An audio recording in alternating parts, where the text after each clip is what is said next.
Mm-hmm. They just had a couple of pieces. Actually, tank picks have already been done. As we see here, double IS7, 277 CS, and double Super Conqueror for Jack AFK. Tito's, double Super Conqueror, double VZ, 160 TP, and one Wheezy 5A. That's for a defense. We've seen a Right. lot of really heavy defenses and lighter attacks. Mm-hmm. And I'm Because it wondering if just that's takes so much time because, to cross. right. The Super Conquerors can farm, like when they perch up, like in the south, like we saw, like H6, G5. You know the positions I'm talking about, and they're like near the train. They Mm-hmm. can farm defending the 2 cap from the attacking side, but they don't really get to go down there. It's just too big and slow. And it looks like that's exactly what Jack AFK is setting up to do. South play, Super Conquerors will chill on the 4-5 while everyone else pushes the K or the H. It's sending cap pressure, but except for a Wheezy 5A, every single gun of Tomatitos are this way and going to be watching, and they are strung out again. This has happened to Jack AFK before. Like, if they're going to commit guns down there, I hope that I7's going by himself on the commit, because they need to group up when they make the play. Okay, now Coma is lit. He'll try to push this off or bait the shot, but it also has alerted everyone to really be looking this way.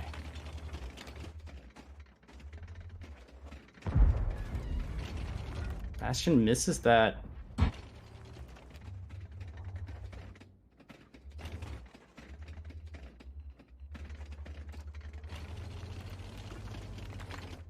Hold on. And there goes Coma. And he takes a big volley down to 1500 HP. Another volley going in behind him. It was really impressive, Sebastian, like, waiting there. I think they thought that he forced. They could have, yeah. Or something. He did let that shot kind of fly. And, they paid a toll. They took a little damage. It could have been worse. It could have been, an ammo rack, a fire, some things like that can happen. But in the end, you kind of take a little damage. And Serve taking some damage in return. And now Super Conqueror flexing on the 6 from Tito's, and the Wheezy's coming down. Right, and the Wheezy's also going down to 7. That's really interesting. Because that's 2 tanks, like, really, really out of the fight. Really out of the fight. They have, because they're going to have to reset here in about, probably, I would say, in the next 15 seconds, if they want to make sure that they don't miss and get capped out. So one little meta thing that they did is they sent the I7 not to the cap after he took the volley, and I think that was the correct call, because they make him not an isolation to pick, and now he's just one of the crossfire tanks. They wait until 8 seconds to get resets, and he misses! And he misses the first one. He needs this, and he does hit Captain Jack that time, but ooh, they are... Somebody actually drove off a cap. Did you see that? Somebody actually drove off a cap before they reset, I think. And then they, then they reset, but it was... Here comes Coma for the crossfire. Captain Jack and Very now coming in. They need to focus one of them down. If they all three pen, it's Serve dead. needs to... It looks like Sebastian's going to drive past Coma and leave Sheep to die. Captain Jack is now 1 shot. Serve is kind of coming in here, trying to get a shot into Vervi. He does. Fluky coming in as well. Brett is just there to farm. Sebastian in this really interesting one-on-one against Coma in the back. And Brett Brett hasn't done more damage up to this point, but he's going to get a lot more before the sense, because he's just going to pen the shot every 5 seconds or so. Here comes the 5A and the Super Punk actually have came in on the offside here. So even though Captain Jack has a lot of one-shots, but the 5A and the Super Conk have finally gotten into the fight. You can see the fight going on behind, but Hector's dead. Hector's one of those that was coming into the fight, and he is gone, and Jack is AFK, up 2 guns and 3k HP. Just making quick work of this. Ooh, Luxon's really well gonna lose that standard. as well. Brett has so much HP. Bastion getting a consolation kill there. See, now is on the reload. He will Coma's not get actually going to load before him. Coma probably going to get this pen. I mean, that Copola's huge. Absolutely huge. Jack's AFK not ready to go out yet. If they lost that, they were going to be out of the entire thing. They have to win 2 more in a row to stay alive. Tito's just want this to end and move on to tomorrow. Post-game stats. Sebastian, it is a 3K. tiebreaker. So I don't know who got fastest attack. Oh, I have no idea. But we'll see. But that is a pretty fast attack, what we just saw. True. So that actually is probably the fastest attack now that I think of it. And what was the Homa 3,500, 1 kill, Floppy 3K CS. Put Floppy in a CS and he tends to do very well. Toma has the fastest attack from Cliff. Oh, from Murrow. Oh yeah, because that was actually pretty fast. Yeah, because Jack pushed into them. Yeah, that's true. That was insanely fast. And the tiebreaker's Ghost Town. Wait, so Toma's that Murrow game still was faster than that Tundra game? Really? Mm-hmm. Wow. That shows you how quickly Jack is AFK pushed out from that turtle. Like that was really fast then. So 3-4. Wow. Again, the winner of this match is gonna face Burbology on Friday. Team Flare is already in the finals. So and I just want to point out, like, Homa, even though he took a lot of shots crossing, he still did the best on his team. Mm-hmm. Which goes to show sometimes early bleed doesn't mean you can't, you're gonna have a bad game, right? That little tactic there was really important, and it's it was a nuance in the game. He takes the damage, and then he goes to the crossfire spot where he's safe in the back. Because if he takes the damage and then gets on the cap, he all of a sudden becomes a really easy first kill. Instead, he's the IS-7. He has as much HP as possible. He bounces maybe one shot, and then he, gets into position in the back and just becomes his gun is still relevant. So yeah, good on Coma and good on Jack's AFK to kind of do those little things. Not every team does that. Right. Now they got to win Tundra defense, which I have to think they feel confident on, but we shall see. Tomatitos rating up double 277 first. It's still a do or die, and it's been back and forth, back and forth. And it's going to be a do or die for two more games. I think that Homa attack, it looks like from attacking perspective, like cap pressure is super important on this map. Mm-hmm. Like, I don't think we've seen somebody win on attack without cap pressure. Because it has to be either cap pressure or you're pushing in and basically picking something. And right. The way Tundra works, that's, there's no way to spot it beforehand. You have to be kind of going for it, and then you have to get kind of lucky and, you have to make a lot of assumptions and get really interesting lineup on attack. 2 277s, 2 VZs, 2 Super Conks. So they won't have that beefier, more HP like an IS-7 if they were playing South, for example. Jack is AFK, though, opting for double IS-7. I think that the IS-7 versus 277 on this map, unless it is absolutely imperative that the 277 needs to flex from north to south or south to north, or has to get somewhere absolutely as fast as possible, I think you need an IS-7. The way those hills work, the armor, I feel like this is an IS-7 map, as long as that's like kind of the play that you can make. It's going to be a north initial from Jack is AFK. And it's all in on the south for Tito's. So bringing the CS, I guess this was why. So Floppy just lit sheep, right? Now, Tito's have done some deceptive plays so far with that Cliff game, with some other stuff. But you see that Super Conqueror going south. What do you... Smiley, if you're the caller for Jack is AFK, if you're Jack and he's AFK, what do you do now? What's your flex? Because you see that, it has to mean they're playing south, right? You have to be preparing for it. Right, correct. And yeah, you have to have the contingency of, well, maybe they're just sending a solo Super Conqueror. But now, Hector's there. Everyone's lit. The whole shebang is up.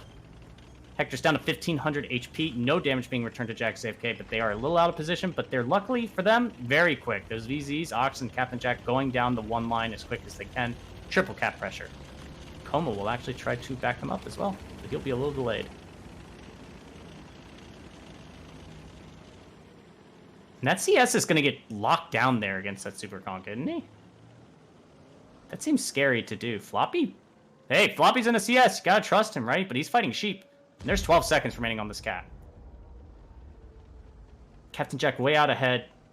Ox on the outside. Ox takes that first hit, shoots the dirt. They got 5 seconds. 4. If they don't get this reset, they're going to be out of the league. And Sebastian's getting safe, and they get the reset. Moment on Sebastian. Holy crap, that was so... And they're going to get up... I mean, they're taking so much bleed here, but it's so much trading. Looks like Coma might go down first in this exchange of fire here. They just got to communicate who's got the kill shot. Fluky probably has a kill shot. Everybody's looking towards... Now they're like, Captain Jack next, Captain Jack next. Hector's going to be clipped soon. It looks like they're ignoring Captain Jack because Hector is going to be clipped here. They are... Tomatitos are looking to end this. Oh, Fluky picked up Captain Jack with the kill shot. Brett is coming in here, going to finish off Hector. Oh no, the gun elevation! Brett! And he shoots the third track! And he leaves that gun alive. That's massive at this point. Brett picks up Sebastian in turn. He's now down in HP versus Luxon, but he needs to keep eliminating guns as best as he can. He's gonna Hector got safe. That. And now it's a 4-on-3. Jack's AFK down HP. Brett misses the shot again. Luxon's got the favorable position and more guns to support him, and now that's pretty much it. Jack is AFK are gonna be eliminated by Tomatitos.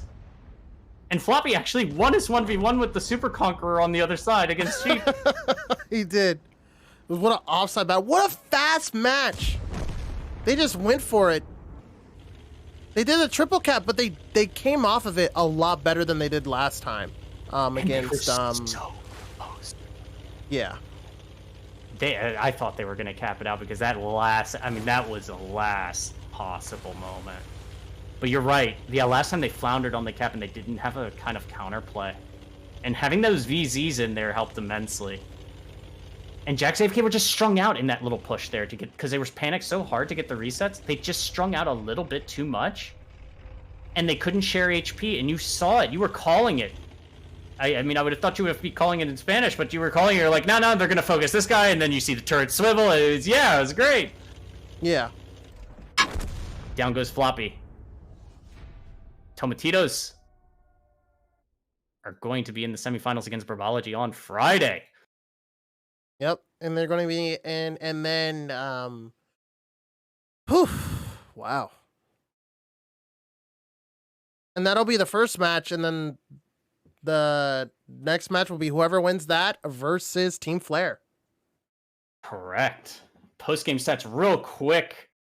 Serve, 3,400, 2 kills. Luxon, 3k and a kill. Fluky, 3k and 2 kills. Sebastian, 2k. Sheep, 2k. Hector, a little bit less, but he got a kill. Meanwhile, Very not getting too much going. Captain Jack getting a little bit going with Coma, but Brett getting out just 2k. He would have liked to do more, I know. Ox farming a lot. Floppy farming a lot, and we said he won his 1v1 on the weak side. And like Hector would have only got one clip out if Brett didn't have elevation. Yeah. That may have been enough to turn it. I don't know. Certainly would have made it a lot closer. I mean, this probably would have went to tiebreaker if, or maybe even Jack as AFK would have won if like Jack didn't DC. True. That's very true. It's very fair because that's you hate to see it in a postseason scenario where something like that happens because yeah, teams like Tomatitos in Burbo's case, it was hard to tell because the match hadn't started yet when Major Pain DC'd. You know what I mean? But it had went long enough to where we couldn't restart the match, right? Correct. And so Flare were in a really strong position in that game too, where even though no damage had really been exchanged, Flare were in a dominating spot. Right. Whereas in it's this still one, really unfortunate that Jack and AFK were in a spot where they It's still really unfortunate that these guys don't restart their modems in a playoff scenario to make sure that their stuff is Gucci. Yeah, it's just it's really unfortunate. I mean, and then at the same time, you just say, well, they had other rounds that they could have won, but they didn't. And, you know, it's just the way that the cookie crumbles. And congratulations to Tomatitos. They're staying alive. They were the team that was potentially going to be eliminated before the postseason started. And here they are. One of the last 3 remaining. What do Brazilians speak? Portuguese. Thank you. Yeah, my chat was having a dumb argument about it. So they were like, somebody asked, why isn't Kenway on Toma? And I was like, he doesn't speak Spanish because he's Brazilian. And then somebody's like, oh, he speaks, you know, he's from, because I said because he's from Brazil. And they said, oh, he speaks Brazilian. I was like, no. And then Tiger Not Beans quite. goes, they speak Portuguese in Brazil. And they were like, nuh-uh, people from Portugal speak Portuguese. And I'm just like, bro, come on, man. That is so K-Kona, you know? I studied a lot of Brazilian colonial history and Portuguese history in I university. feel like Toma would be too stacked if they could. Oh, here is the post-game stats altogether. Yeah, pull this back up really quickly. I was gonna say Toma would be way too stacked if they had Kenway. Yeah, you know what I mean? If Kenway was like if he's, you know, because he obviously his first language is Portuguese, but if he spoke like decent Spanish, you know what I mean? Mm-hmm. Like that'd be spooky. Yeah, and I'm sure maybe someone speaks, or maybe he speaks enough Spanish, or someone speaks enough Portuguese. He speaks enough English to get then in Burbology. Yeah. Okay. Remember, he's on the Bears. It's the same thing. I mean, you have people that, you know, English isn't their first tongue too, and they speak enough English. Some Russians, some EU people, whatever. Yeah, it was crazy. Like, you know, X-Soldier was always a surprise to me because he spoke fluent Russian, but he had no accent. You know what I mean? Rude also. Rude Awakening also spoke fluent Russian. And yeah, X was here very young. Well, like he was like raised in the States, right? It's like it's like Russian parents or Moldovan parents, but kind of like, you know, like a lot of like immigrant families, you speak one language at home, one language at school type thing. Right. And so Floppy getting the top fantasy points on Jack is AFK, and that is how they are going to end the season. For them. And Fluky gets the top on Tomatitos. Sheep, though, right behind him, and you pointed out at the start, where Sheep goes, the team goes sometimes. Right. And Sheep did really well. Second. Yeah. No, all of them did well. And to be honest with you, I'm surprised is Sebastian on the bottom. But here's the thing, the difference between the bottom and the top, 30 points. But his T100 gameplay actually saved them on Murrow. But my point is, like his all runs did, and like, his really resets close and to his equal. kills. Yeah. Look at that. The difference between them, between first and last, is like the same as the difference between first and second on Jack is AFK. Right. Like, the 428 to 395 and everyone between, everyone's pulling their weight. Right. Everyone's doing their job. No one's playing off.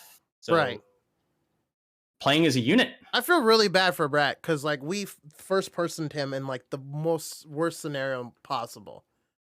And everyone makes mistakes and stuff. Yeah, where the reason why you watch Brett is he tends to make a lot fewer mistakes than most players, including myself, right? Like, you can afford to be hypercritical of Brett at times because Brett has also done stuff where he has really, in my opinion, no one has any business winning or clutching in the situations Brett's been in before, and he I'm trying to think of a scenario where we got like a first-person view of somebody messing up that bad. I don't think we did. Like, it's not even messing up. It's just like, you know, he's really focused, right? He's like running from another. The only other elevation was Wally. Again, Jack is AFK. Just I just remember the elevation thing, but it wasn't on Tundra. It was on another map. He was in a cron where like he just had trouble. It was on Sand River Attack. Yeah, it was. And he was trying to pick somebody in like a exactly. or something. I think it was like Ober or something like that. Yeah, I don't even remember the team. I think they won that. It was in the regular season. They won that, but you could tell he was pissed off. Yeah, it's another one of those little things where it's like someone maybe is a little rusty, or someone just makes it not even rust. It can be just like a minor mistake that anyone can make if they're just not laser focused on exactly what they're doing every moment. And it just happens. And as long as your teammates are able to pick you up and stuff, just unfortunately for Brett, it just, you know, ideally. Unfortunately for Brett, caught in 4K. Yeah. And also, like, you can say they shouldn't have been put in that situation at that point either. Right. Because that push from the one line was a hot mess from Jack is AFK. And so now, now we're gonna get to look forward. We're gonna look forward to Burbo versus Tomatitos. And that's gonna be phenomenal. That's gonna be phenomenal. And the winner of that faces Flair for all the marbles, guys. And they only have 2 days to come back on Friday. They only have 2 days. That's it. Technically 1 day, you know. And nobody's gonna scrim anybody. I don't think so. unless you can find maybe someone out of region, or if you can find someone that would be willing that's already been eliminated that are like, okay, yeah, we can help you. Or if you can get like a few people, if you're a team that has a bench, you know, you can be like, all right, well, if you have 8 people on the team, you give 2 people and you just need to find 4 others that are willing Right. to kind of scrim against you. You can get some games in. Ooh, look at we're top fantasy players. I Oh forgot about this. yeah. He always does the sneaky stuff. Onion. Skippy Star. His ego is now to the moon, as he is vastly above Muscles today. And It's vastly Fluky, above and everyone. Sheep, and Bloop, and Luxon. Everybody. Octo. Octo doing really good for a caller, by the way. Top 3 as a caller. Mm-hmm. That's actually really something we should point out. Yeah, and just some of these teams, Burbology and Flare and Tomatitos all have kind of like Nexus, this well-rounded 30th? roster. No plan. I love how like it's really funny. Like Nexus is gonna be if Team Flare wins.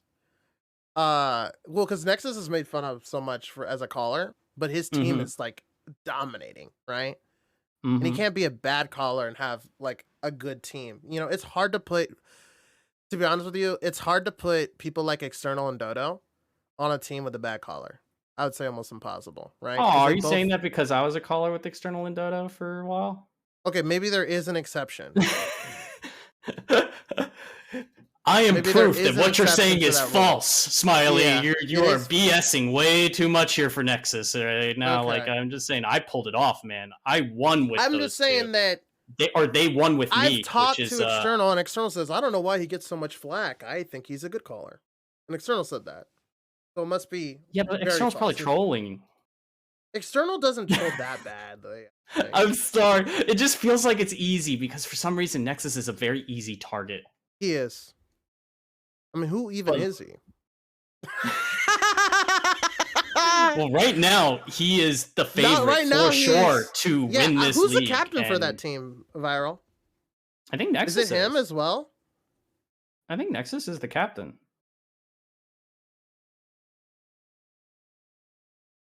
If he's the captain as well, that's actually really good for him. Yeah, I'm pretty sure he is.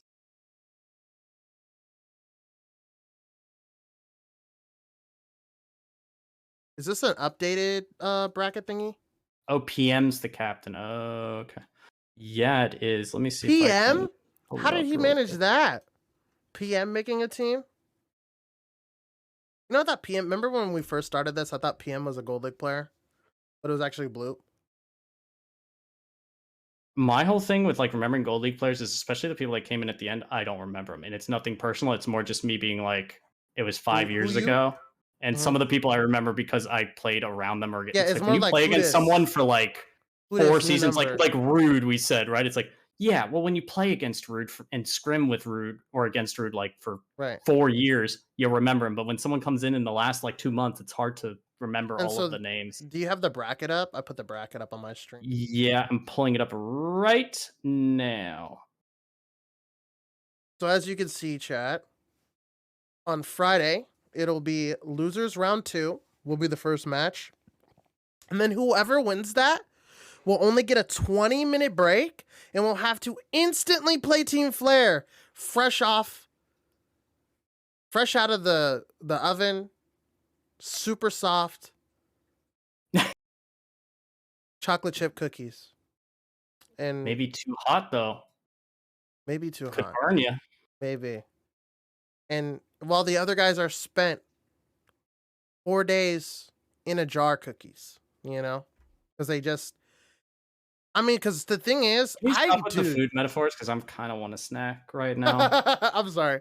So, Burbo and Tomatitos are gonna face off. Whoever wins that, like, it's gonna be intense, especially if it goes really long. It's gonna be unfavorable for them. I think we talked about this a little bit, where like, I don't know if I talked about this with you specifically or if it was with somebody else, but like they're either going to keep their momentum, right? And they're going to be like really warmed up. All their shots are going to be connecting, you know, and they're going to be like, yeah, we can play 3 hours straight competitive, or it's going to wear them out, right? Because that's what's going to end up being, right? Whoever wins losers round 2 is going to end up be playing for like around 2-ish hours straight. Yeah, the big thing that I would recommend for Team Flare, yes, I've been in that situation before, is you have to find a good middle ground before the matches ever begin.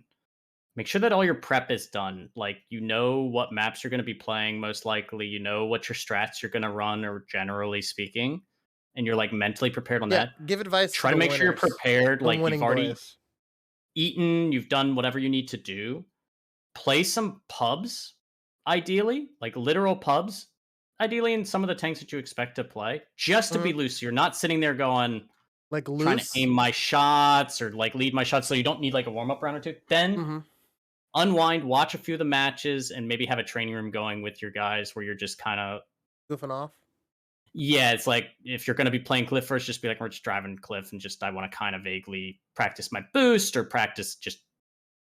So you're saying that they shouldn't just each like, other type they shouldn't thing. come into it cold because the other team is like they're actually going to be warmed up. Yes, and they're not going to be warmed up, but they're going to be warmed up on a win. Morale is high, right?